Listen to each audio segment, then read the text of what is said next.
Olá, muito bom dia. É um prazer ter sua companhia nesta terça-feira. Hoje é dia 2 de agosto. O Manhã no Ar está começando e eu convido você aí de casa a conhecer os destaques do programa de hoje. Estudante de educação física é morto durante uma tentativa de assalto no bairro Adrianópolis. O crime aconteceu quando ele e o irmão estavam a caminho de um supermercado. A gente está super inseguro aqui, ninguém pode mais andar. Todo dia alguém assaltado aqui. Eu não aguento mais, assim como todos que estão aqui, nós estamos pedindo justiça. Processo que julga a cassação do governador José Melo e do vice Henrique Oliveira é adiado pela quinta vez pelo Pleno do Tribunal Regional Eleitoral do Amazonas. Eles são acusados de abuso de poder político e econômico. O processo contra o governador José Melo e o vice Henrique Oliveira por abuso de poder político e econômico estava em pauta de votação na tarde desta segunda-feira aqui no Tribunal Regional Eleitoral. Mas o juiz Henrique Veiga, que havia pedido vistas do processo no dia 11 de julho, diz que só vai proferir o voto nesta terça-feira. Ministro de Justiça e Cidadania, Alexandre de Moraes, faz visita à capital amazonense. Ele também vistoriou o Aeroporto Internacional Eduardo Gomes para garantir a segurança no período dos Jogos Olímpicos. O objetivo da visita do ministro de Justiça e Cidadania é verificar a segurança dos aeroportos. Durante o período olímpico, mais de 235 mil passageiros devem passar pela capital amazonense. Na reportagem de hoje do quadro Lição de Casa, você vai conhecer a história de um homem que, depois de perder a audição, resolveu estudar e ajudar aqueles que, como ele, precisam dos sinais para se comunicar. Depois de todo o estudo, de todo o conhecimento que o Marlon adquiriu ao longo dos anos e com a superação das dificuldades por conta da surdez, ele foi além. Conseguiu transformar as palavras faladas em escritas. É dele o primeiro dicionário que traduz a língua sateré-maué em libras e em português. Tem também as notícias do esporte. Ontem, o Faixa Clube apresentou o elenco que vai disputar o campeonato amazonense. Dessa vez, o Rolo Compressor aposta nos jogadores da base para buscar o título. Um dos trunfos do Fast para essa temporada é o elenco, formado basicamente por amazonenses. Pelo menos 8 jogadores vieram direto da base do tricolor. Isso e muito mais a partir de agora. Amanhã no Ar, o seu dia começa aqui.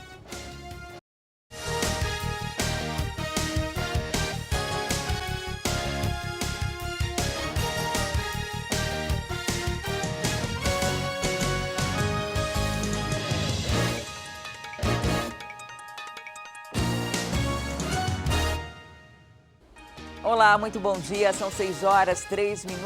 Nós estamos ao vivo. Bom dia para você que acompanha aqui pela TV A Crítica ou pelo aplicativo A Crítica Play. Para quem ainda não sabe, todo o conteúdo da TV também pode ser acompanhado pelo A Crítica Play, que está disponível para telefones com sistema Android ou iOS. Se você ainda não baixou, não perde tempo e fica ligado, porque quando o manhã termina aqui na TV, a gente continua ao vivo na internet com conteúdo exclusivo.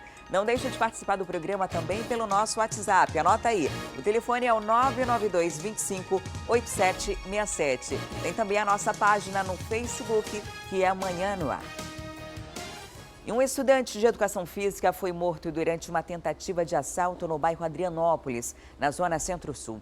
O crime aconteceu quando ele e o irmão estavam a caminho de um supermercado. Moradores da área dizem que o local é alvo constante de bandidos. Carlos Eduardo Normando, de 23 anos, e o irmão seguiam por esta rua no bairro Adrianópolis por volta das 7h30 da noite do domingo, em direção a um supermercado. Antes mesmo de chegarem ao destino, eles foram abordados por um homem em uma motocicleta que anunciou o assalto. O irmão da vítima, que preferiu não se identificar, conta que teve dificuldades em tirar o celular do bolso, por isso o assaltante atirou. Deu um tiro para cima e mirou em mim. Eu peguei e saí correndo, ele deu 2 tiros para acertar em mim, só que não pegou, porque eu saí correndo meio assim que um lado para o outro, né? Aí o meu irmão, ele pegou e passou e empurrou ele. Quando ele empurrou esse motoqueiro, aí ele caiu, só que ele caiu com a arma na mão e atirou nele. As câmeras do circuito de segurança de uma das casas também registraram quando o irmão da vítima corre em busca de socorro. Ele ainda estava agonizando. E aí, na hora, eu botei ele no carro e imediatamente levei ao 28 de agosto. Ao chegar no 28 de agosto, Os médicos fizeram todos os procedimentos corretos, mas infelizmente disseram que ele já tinha dado a entrada no 28 de agosto em óbito, já que não tinha como fazer muita coisa. Segundo a família e amigos do estudante de educação física, o bairro é constante alvo de bandidos. Inclusive também nesse mesmo dia, 8h30 da manhã, minha filha veio do hospital, que meu marido está internado lá na Francisca Mendes. Aí o cara veio colocar a munição na cabeça dela para tomar a bolsa dela. A gente está super inseguro aqui, ninguém pode mais andar.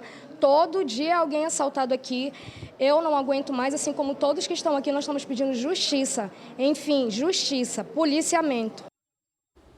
A gente entrou em contato com a Polícia Militar e está aguardando um retorno sobre esse caso e sobre essa cobrança dos moradores quanto à insegurança no local.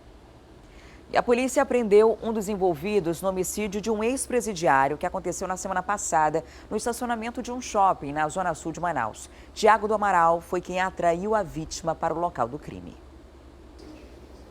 Tiago do Amaral Feitosa, de 25 anos, foi preso na última quinta-feira na casa dele no bairro Crespo. Segundo a polícia, ele é acusado de participar do homicídio do Eberson Lopes, conhecido como Pesadelo, morto na quarta-feira dentro de um shopping da zona sul da cidade. Ainda de acordo com as investigações, Tiago foi quem atraiu a vítima para o centro de compras, com a finalidade de que venderia para o Eberson uma arma. As investigações apontam ainda que Tiago, além desses dois homens que aparecem entrando, o Gabriel Fernandes, que é esse que está de blusa branca, e o Valci Batista, de blusa azul, tramaram tudo. Isso porque os três participam de facções rivais ao do Eberson. Tudo por conta do tráfico de drogas ali naquela área do Igarapé do 40. Tiago, inclusive, disse que estava sendo ameaçado. O Eberson, inclusive, tinha saído da cadeia pública no dia 8 de junho.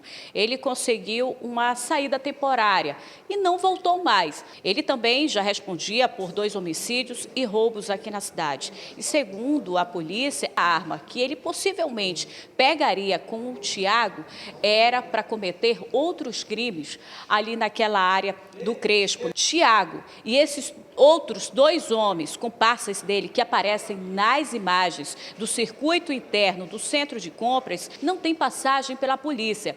Mas Gabriel e Valci já estão com mandados de prisão, inclusive expedidos. Por isso, a polícia pede a sua colaboração.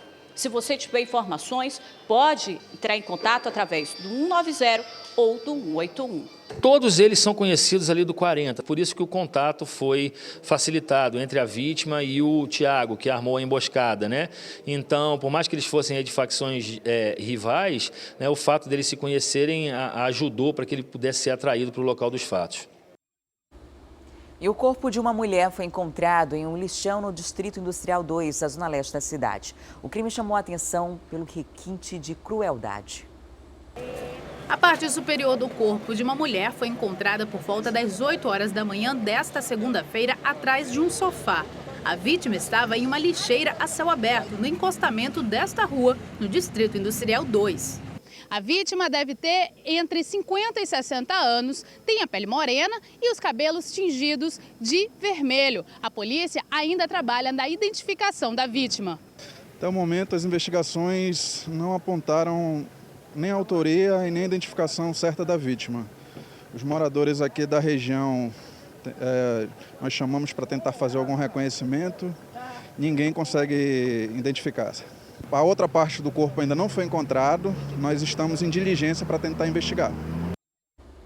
E a gente mostra agora uma denúncia de telespectadores da zona norte da cidade. Os moradores do Viver Melhor 4 reclamam da situação de abandono no local. Segundo eles, falta iluminação pública e policiamento na área. A rua Professor Álvaro, que dá acesso ao conjunto Viver Melhor 4, na zona norte da cidade, sofre com a falta de iluminação.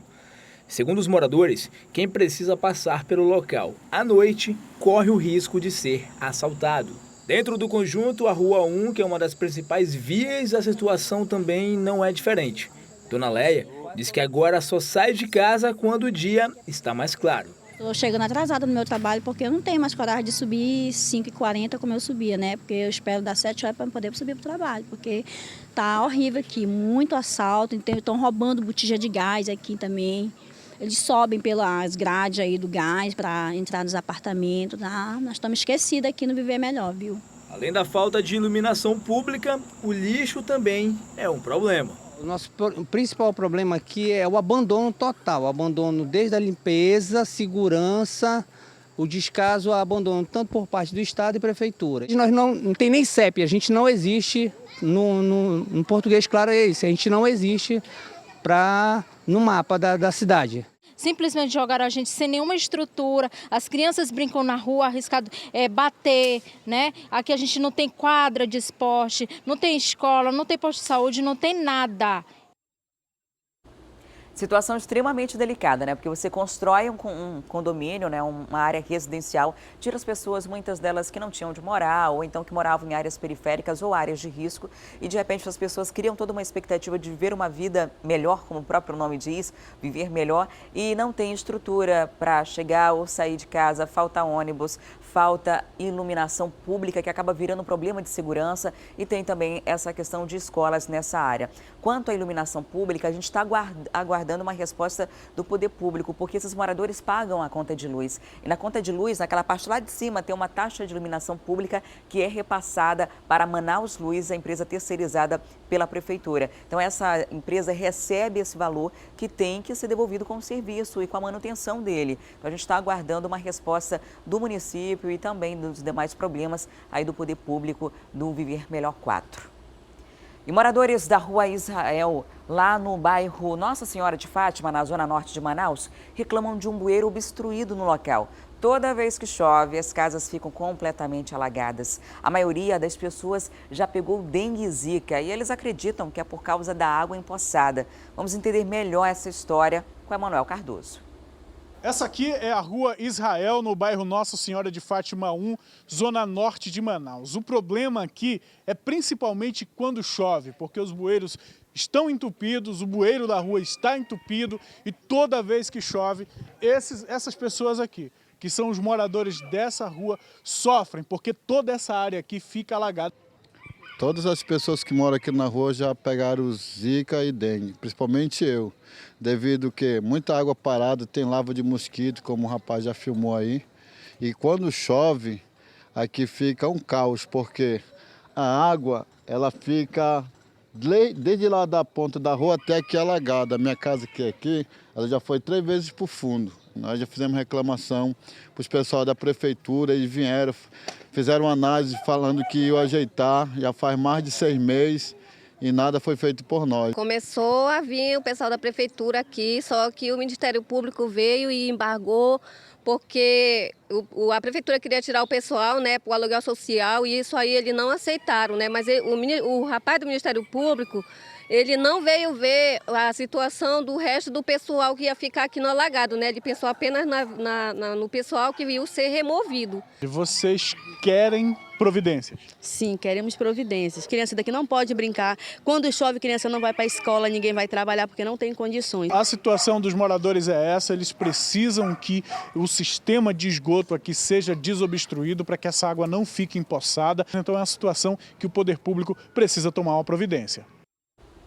Em nota, a Prefeitura informou que no local precisa ser construída uma rede de drenagem profunda.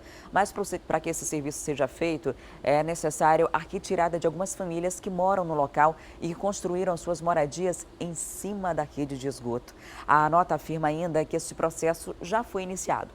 E se você aí de casa tem algum problema na sua comunidade, quer que nossa equipe vá até o local, é só mandar uma mensagem para a gente no nosso WhatsApp, que é o 992 25 8767. Anota aí, 992 25 8767.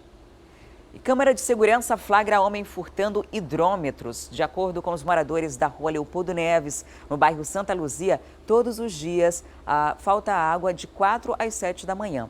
E é nesse horário que o homem que aparece nas imagens age furtando os contadores. Quando o abastecimento é normalizado, obviamente, há um desperdício de água e imagine só o transtorno que acontece aí nessa área. Os moradores contam que todo dia alguma casa da vizinhança é alvo do bandido. Como o hidrômetro não pode ser reutilizado por causa da numeração que apresenta, a suspeita é que o ladrão esteja vendendo a peça para ferros velhos.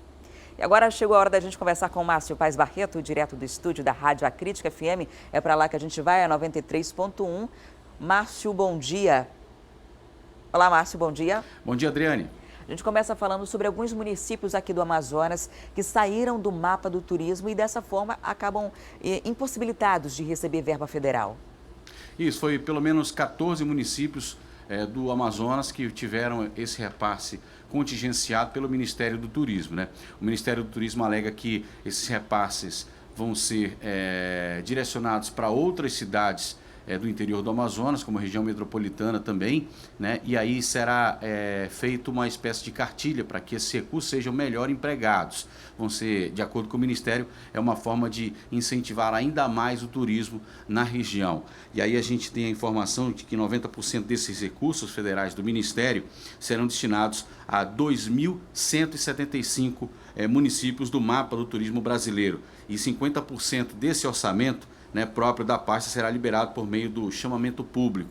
O apoio dos eventos que estimulam o aumento do fluxo de turismo no país também vai obedecer novos critérios. As informações foram publicadas no Diário Oficial da União e já estão em vigor. O Ministério informou aí que estabeleceu essas regras para a destinação dos recursos de emendas parlamentares aportados ao orçamento da pasta. As novas regras também determinam que os eventos a serem apoiados pelo Ministério do Turismo, né, deverão ser realizados pelo mesmo ente público há pelo menos 3 edições, ou seja, esses eventos já foram realizados pelo município, ou seja, 3 edições anteriores para que eles possam ser investidos, recebam os investimentos do Ministério do Turismo. Agora, Márcio, por que esses 14 municípios aqui do Amazonas saíram desse mapa? Pois é, essa informação ainda não consta aqui. De acordo com o Ministério do Turismo, a Lei de Diretrizes Orçamentárias proíbe o apoio de eventos realizados por entidades privadas. Ou seja, tudo leva a crer que esses municípios não realizavam eventos, né, ou trabalhavam com turismo de forma pública. Eram empresas privadas que realizavam a maior parte dos eventos nessas cidades. Essas cidades, como eu falei, são 14 cidades do interior do Amazonas, como Benjamin Constant, Fonte Boa, Iranduba, Manacapuru, Borba, Humaitá, Coari, Altazes, Careiro, Careiro da Várzea, Santa Isabel do Rio Negro, Barreirinha, Itacoatiara, Itapiranga e Urucará. Márcio, ainda falando sobre turismo, a gente fala de um hotel de selva, que é o mais famoso na nossa região aqui, o Areaú, vai ser leiloado. Um hotel que por muitos anos serviu como um dos chamativos, um dos atrativos da nossa cidade em todo o mundo e agora vai a leilão. É verdade, Adriane. O Areaú foi avaliado em 26 milhões de reais. Existe uma dívida de R$1,5 milhão de reais, é o valor da dívida, né, contraída com a BR Distribuidora referente ao ICMS, o Imposto sobre Circulação de Mercadorias e Serviços, e numa ação judicial que tramita há 10 anos na 2ª Vara Civil da comarca do município de Iranduba, né? O hotel de selva mais famoso do mundo, né, que já abrigou aí, recebeu já celebridades como Bill Gates, né? Um piloto da Fórmula 1 também já foi hospedado no hotel de selva e agora ele será negociado pelo leiloeiro Brian Galvão Frota. O leilão começou ontem e encerra no dia 25 de agosto. O lance mínimo para esse leilão é de 13 milhões de reais. O lance mínimo é 50%. Portanto, o hotel possui uma estrutura muito boa e aí agora ele vai ser leiloado por conta dessa dívida que tramita na justiça agora, para que essa dívida seja paga. Agora, mudando de assunto, na semana passada a gente chegou a comentar aqui sobre o Facebook, uma decisão da Justiça Estadual que tinha bloqueado 38 milhões de reais do Facebook Brasil por não liberar informações do WhatsApp. É a mesma empresa, né? O Facebook Brasil é responsável pelo WhatsApp num processo de investigação que tramita em segredo de justiça e agora o Facebook conseguiu reverter, desbloqueou esse dinheiro. É verdade. Há um pedido do Ministério Público Federal do Amazonas, porque a empresa se negou a fornecer, como você disse, dados aos usuários do WhatsApp para uma investigação que ocorre em segredo de justiça. E agora, de acordo com a Agência Brasil, a determinação veio do Tribunal Regional Federal da Primeira Região. E, em sua defesa, o Facebook alegou que os conteúdos relacionados aos usuários estão sob responsabilidade dos operadores da empresa nos Estados Unidos e na Irlanda, sendo necessária uma cooperação internacional para disponibilizar essas informações solicitadas pelo Ministério Público. Ao aceitar o pedido do Ministério Público, a Justiça argumentou que a decisão reforçava a previsão do Marco Civil da Internet, de aplicar a legislação brasileira, apesar do envolvimento das empresas no exterior. Para o Ministério Público, Adriane, o bloqueio dos recursos era uma primeira tentativa para obter os dados antes de pedir a suspensão do funcionamento do aplicativo, como ocorreu no dia 19, quando usuários do WhatsApp ficaram sem, pelo menos 4 horas, aí, sem o serviço à rede social. É uma briga que deve se prolongar, não é a primeira vez que a Justiça bloqueia também o serviço do WhatsApp, já tentou agora bloquear também, além do WhatsApp, o serviço do Facebook, só que o Facebook já se antecipou, já pediu à Justiça o não bloqueio por conta dessa cooperação internacional, que é importante ressaltar, porque como a empresa ela tem sede nos Estados Unidos e na Irlanda, é preciso que haja uma autorização, né, dessa cooperação internacional para que esses dados, essas informações sejam liberadas para a Justiça. O Brasil é o país em que a gente passa mais tempo nas redes sociais e muito desse tempo é em Facebook, é em WhatsApp. O problema é que eles não estão liberando essas informações que tramitam em segredo de justiça, né, as investigações, tanto que já foi bloqueado 3 vezes o uso do WhatsApp. Só que está no Brasil, tem que seguir as regras, porque os criminosos se aproveitam disso. Eles sabem que as mensagens são criptografadas, que eles podem trocar essas mensagens, montar grupos, organizar crimes e sabem que não vão ser descobertos porque a empresa não revela essa informação, a não ser que a polícia tenha acesso ao telefone pessoal de algum deles. Então é uma situação muito delicada, a gente espera que haja um entendimento, que a Justiça consiga esses mecanismos e haja uma cooperação da empresa que tem sede no Brasil e também sede fora, para que não prejudique tanto as pessoas, né? A internet é muito boa quando bem utilizada, mas quando é mal utilizada, isso pode causar sérias consequências. Verdade, Adriane. E aí a gente fica naquele impasse, né? Porque isso é uma questão de segurança, uma segurança privada para os usuários, mas também como existe um processo que está tramitando na Justiça e esse processo precisa andar, né? A gente não sabe ainda se é um processo criminal. O que a gente tem informações extraoficiais é que seriam facções, seriam algum processo relacionado ao tráfico de drogas. Então é importante que a Justiça haja essa cooperação, que a Justiça brasileira entre em contato com a Justiça americana e irlandesa para que essa cooperação possa ajudar não só a Justiça, como também a população como um todo. Obrigada, Márcio, pelas informações. Até daqui a pouco com mais notícias da Rádio A Crítica. Até mais, Adriane. Até já. E agora uma dica para você, trabalhador. O Ministério do Trabalho liberou a consulta online sobre o abono salarial do PIS/PASEP do ano base de 2014. Esse sistema permite que os trabalhadores saibam se têm direito ao benefício e como fazer para sacá-lo. Não é mesmo, Tamires Claire? Até quando o trabalhador pode sacar esse benefício, Tamires? Bom dia, Adriane. Bom dia para você também que nos acompanha logo cedo aqui no Manhã no Ar. Olha, vai até dia 31 de agosto, aí já quase um mês de distância e até lá, se você não sabe se tem direito a esse benefício, é só você entrar no site www.mtps.gov.br e lá você vai digitar o seu CPF ou o número do seu PIS/PASEP e também a data do seu nascimento. E lá você vai saber se você preenche todos os requisitos para receber esse benefício. E quais são esses requisitos? Bom, você tem que ter trabalhado aí no mínimo 30 dias no ano de 2014, que é o ano base de referência, ou você também, e ainda também, tem que ganhar no mínimo 2 salários mínimos e tem também que estar com todos os seus dados bem certinhos lá na Raiz. Então tem certeza? Então entra lá no site e faz todo esse processo. E olha, no Brasil, até agora, mais de 1.200.000 pessoas ainda não sacaram esse benefício, que é de R$ 880.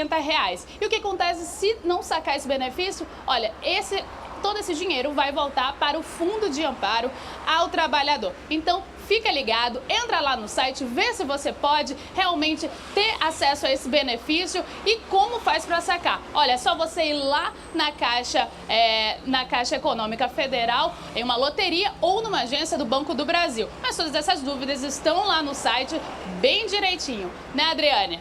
É isso mesmo, Tamires, eu quero só que você repita aí quem pode sacar, porque perder R$ 880 num período de crise econômica não dá, né? As pessoas têm esse direito, então quem é que tem o direito de fato de ir na Caixa Econômica e sacar esse benefício? Desculpa, Adriane, eu não ouvi. Quem tem o direito a sacar esse benefício? As pessoas, vamos só repetir para não ficar dúvidas e as pessoas não perderem esses R$ 880. Olha, tem que ter trabalhado no mínimo 30 dias no ano base, que é o 2014. Tem que ter todos os dados bem certinhos lá na Raiz e também tem que ganhar no mínimo 2 salários mínimos mensais. Então, são esses 3 pré-requisitos para ter acesso a esse benefício. Adriane? Ok, Tamires, muito obrigada pelas informações. Então, se você recebe até 2 salários mínimos, recebeu no ano de 2014, pode procurar a Caixa Econômica Federal e pode também atualizar os seus dados na Raiz, na internet, e aí você recebe esse benefício, que é um direito do trabalhador, e se você não sacar, ele vai voltar para o Fundo do Trabalhador. E o processo que julga a cassação do governador José Mello e do vice Henrique Oliveira foi adiado pela 5ª vez pelo Pleno do Tribunal Regional Eleitoral do Amazonas. A Samira Benoliel traz os detalhes. O processo contra o governador José Mello e o vice Henrique Oliveira por abuso de poder político e econômico estava em pauta de votação na tarde desta segunda-feira aqui no Tribunal Regional Eleitoral. Mas o juiz Henrique Veiga, que havia pedido vistas do processo no dia 11 de julho, diz que só vai proferir o voto nesta terça-feira. A ação entrou em julgamento no dia 28 de junho. 4 juízes adiantaram o voto a favor da cassação. No dia, Felipe Turi não se manifestou e o juiz Abraham Peixoto pediu vistas do processo, que acabou suspendendo o julgamento. Na sessão do dia 11 de julho, Abraham votou contra a cassação, mas o juiz Henrique Veiga, que já tinha se posicionado a favor da cassação, resolveu pedir vistas e desde então o julgamento vem sendo adiado nas sessões. Até o momento, a votação pela cassação de Mello e Henrique está em 4-1, mas enquanto o julgamento não finalizar, todos os magistrados do TRE ainda podem mudar o voto. Se a cassação receber a maioria dos votos, Mello e Henrique podem perder o mandato e ficar inelegíveis por 8 anos. Em janeiro deste ano, eles já foram cassados por participarem de um esquema de compra de votos e uso irregular da Polícia Militar durante a campanha eleitoral em 2014. Este processo aguarda julgamento de recurso no Tribunal Superior Eleitoral em Brasília. E os partidos PRB e PSC anunciaram ontem pela manhã a chapa para a disputa das eleições municipais em Manaus. A novidade é o pré-candidato a vice-prefeito Amadeu Soares, coronel da Polícia Militar e ex-secretário executivo do programa Ronda no Bairro. Silas Câmara foi o nome escolhido pelo Partido Republicano Brasileiro para disputar a Prefeitura de Manaus. O pré-candidato é pastor evangélico da Igreja Assembleia de Deus, empresário e deputado federal pelo Amazonas desde 1999. Tem 5 mandatos consecutivos e vai ser a primeira vez que se candidata a um cargo do Executivo. Nós somos a única coligação que escolheu um vice que não trouxe o Partido Novo. E também não foi preciso negociar nada com ninguém. O único entendimento que eu e o Amadeu fizemos foi sobre a necessidade de governarmos juntos, de Manaus receber a proposta de 2 prefeitos para votar em em uma iniciativa que vai revolucionar Manaus através desse sentimento comunitário de trazer a população para perto de Manaus. Para compor a chapa, o Partido Social Cristão escolheu como candidato a vice-prefeito o coronel da Polícia Militar Amadeu Soares. O PM tem 27 anos de carreira e foi responsável pela implantação do programa Ronda no Bairro em Manaus. Atualmente, exercia o cargo de secretário de Segurança do estado de Roraima, onde nasceu. O que me motiva é que eu moro aqui. Eu tenho minhas filhas estudando na universidade, estudando nas escolas dessa cidade e eu frequento a cidade. Eu ando nas feiras, nos mercados, no supermercado, enfim, eu sou um cidadão e penso que posso contribuir muito com a municipalidade. A intenção da chapa é dar uma versão regional do que ocorre em Brasília, no Congresso, onde militares e evangélicos compõem o mesmo grupo. Na sexta-feira, a convenção vai confirmar os nomes dos candidatos. Se você está desempregado e tem conhecimento na área de informática, o Tribunal Regional Eleitoral abriu mais de 500 vagas de emprego para trabalhar nas eleições municipais deste ano. Ficou interessado? Então vamos acompanhar mais detalhes sobre esse processo seletivo com o repórter Márcio Azevedo. As inscrições vão até a próxima segunda-feira, dia 8 de agosto, e devem ser feitas exclusivamente no site do Instituto Federal de Educação do Amazonas. Estão abertas 336 vagas para técnicos de urna e 230 para técnicos de transmissão.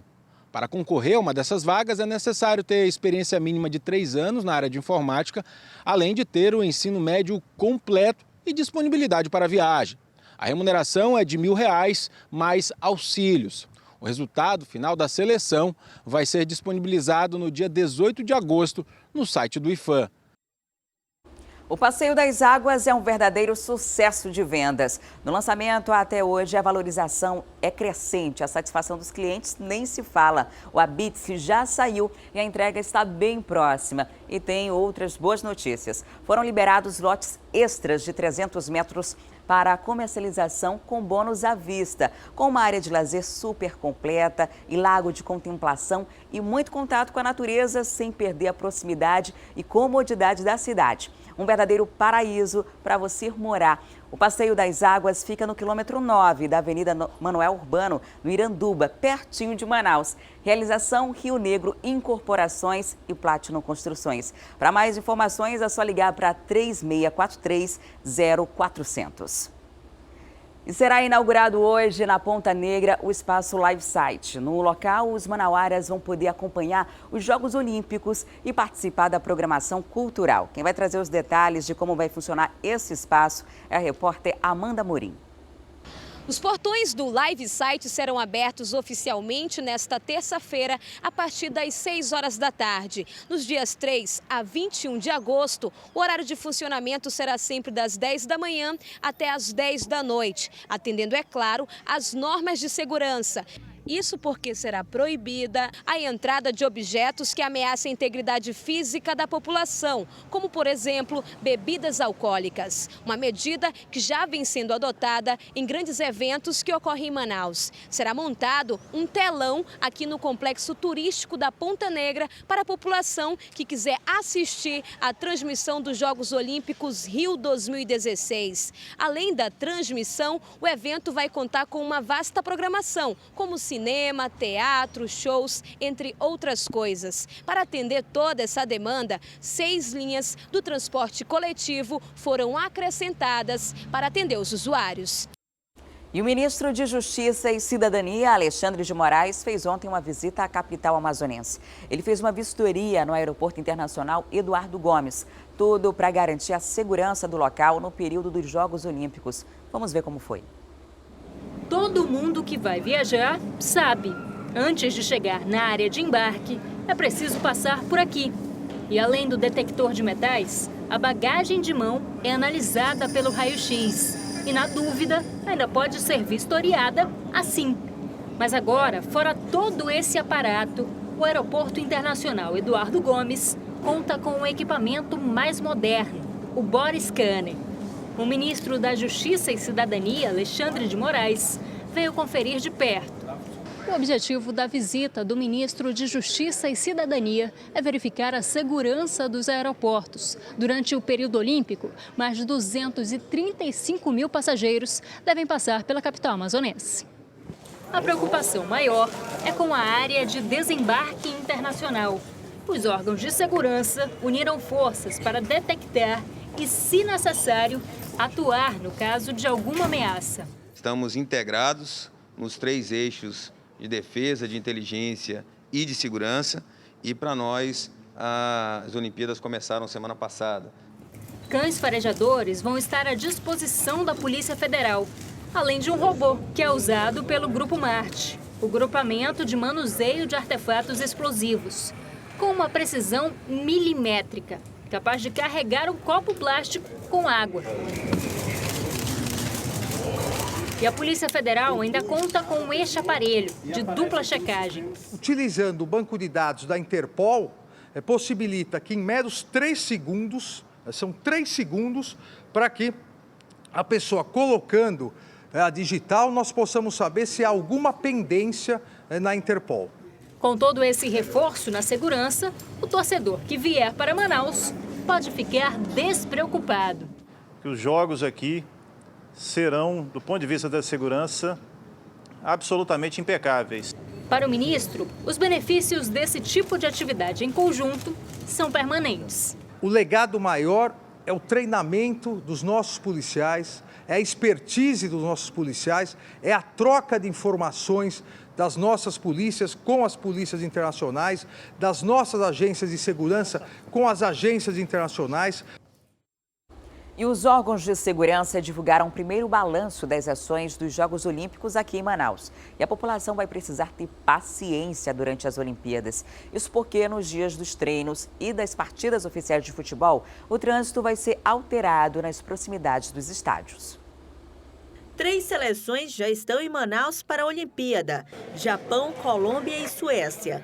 De acordo com o secretário executivo de Planejamento e Gestão Integrada dos Jogos Olímpicos, nenhum incidente foi registrado com as delegações. A única eventualidade no fim de semana foi o passeio não programado da seleção japonesa pelo Rio Negro. Nós tivemos que mobilizar força de varredura para fazer a limpeza dos barcos, de acompanhamento fluvial para fazer a segurança. Tivemos saída de delegação do hotel sem aviso prévio, isso compromete um pouco a segurança, mas nós conseguimos atuar, conter, conversar, orientar as delegações todas e adotar uma medida de segurança.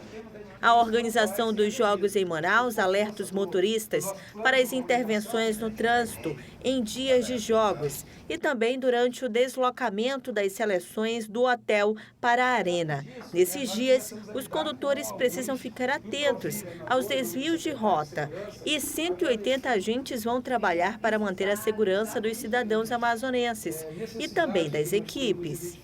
E a cidade vai estar funcionando normalmente. Por conta disso, Manaus Trans estará com atividade especial, trabalhando os principais corredores da cidade, de forma que todas as escoltas das delegações consigam passar no espaço de tempo que eles precisam ter, sem atrapalhar o fluxo da cidade normal. As intervenções também acontecem em dias de treinos das seleções. Todos os dias que as seleções permanecerem em Manaus, haverá o treinamento ou o reconhecimento da arena, sempre nos horários de jogo. Então a população precisa estar atento que no horário, na janela, entre 16 horas até 20 horas, a cidade vai estar sendo costurada por diversas delegações que vão estar passando. Vimos aí na reportagem que as 3 seleções já estão aqui em Manaus desde o fim de semana. A do Japão, da Colômbia e da Suécia. E hoje está programada a chegada da 4ª equipe olímpica. A seleção da Nigéria deve chegar no Aeroporto Internacional Eduardo Gomes às 7 da noite. E para falar mais sobre essa chegada e a programação de treinos para essa terça, eu converso agora com o Márcio Azevedo, que está ao vivo no estádio Carlos Zammit. Esse é um dos centros de treinamento olímpico. Bom dia, Márcio. Quem deve treinar hoje aí no Zammit?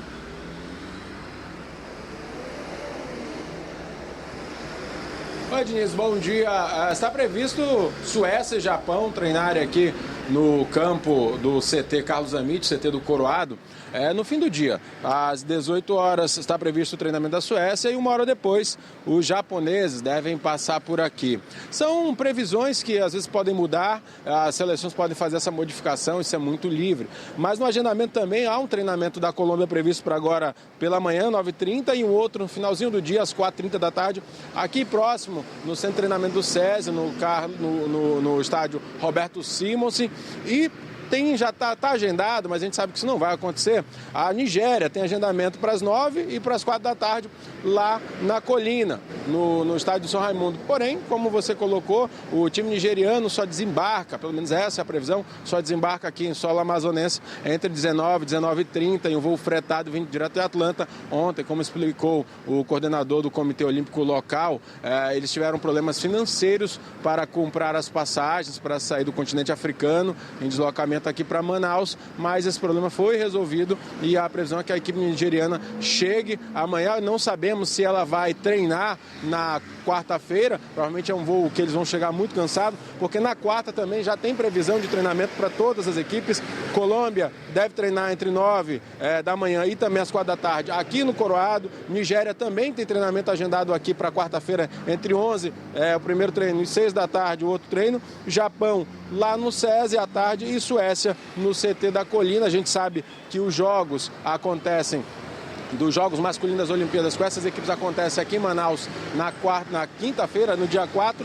A primeira partida entre Suécia e Colômbia às 6h da tarde e depois Nigéria e Japão se enfrentam nessa rodada dupla que acontece aqui em Manaus pelas Olimpíadas. E as meninas só chegam, já está confirmado, chegam dia 7, as equipes femininas, e elas jogam aqui na Arena da Amazônia no dia 9. Movimento olímpico acontecendo aqui na nossa cidade, como foi dito aí também, para você motorista, fique muito atento, porque nesse deslocamento do Tropical Hotel para esse centro de treinamento, principalmente esses aqui da Zona Leste, o Carlos Amit e o Roberto Simons lá no SESI, é um deslocamento muito grande lá do Tropical Hotel, sai cortando a cidade, e aí vem toda uma equipe de batedores, escolta, eles vão fechando o trânsito, então é um horário que vai complicar muito. Para hoje, a gente só alerta aí para o horário das 6h da tarde e 7h da noite, que vai ver esse deslocamento todo lá do Tropical Hotel para cá.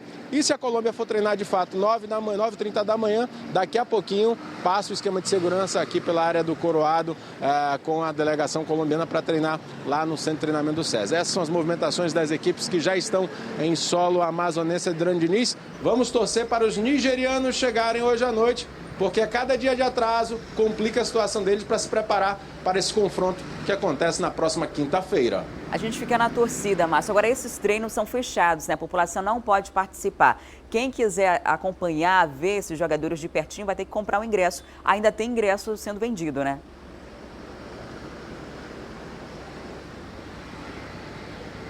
Ainda assim, o mais barato é R$40, tudo parcelado. Até a gente comentava ontem, né, que um ingresso para um jogo olímpico extremamente barato e para uma eliminatória de Copa do Mundo absurdamente caro. Mas se você tiver interesse, procure ali nas proximidades da Arena da Amazônia, dá para comprar sim um ingresso.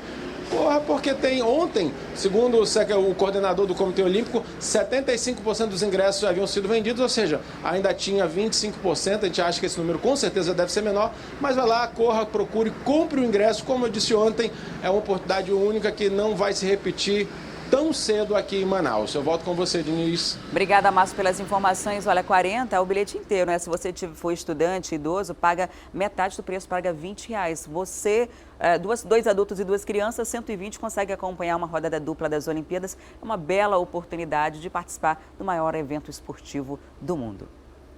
E agora a gente faz um breve intervalo comercial e volta daqui a pouco. A gente vai te contar a história de um professor que perdeu a audição, mas fez disso um exemplo e resolveu ajudar as pessoas que têm o mesmo problema de uma forma bem diferente. É uma história que vai te inspirar, então não sai daí que a gente volta já.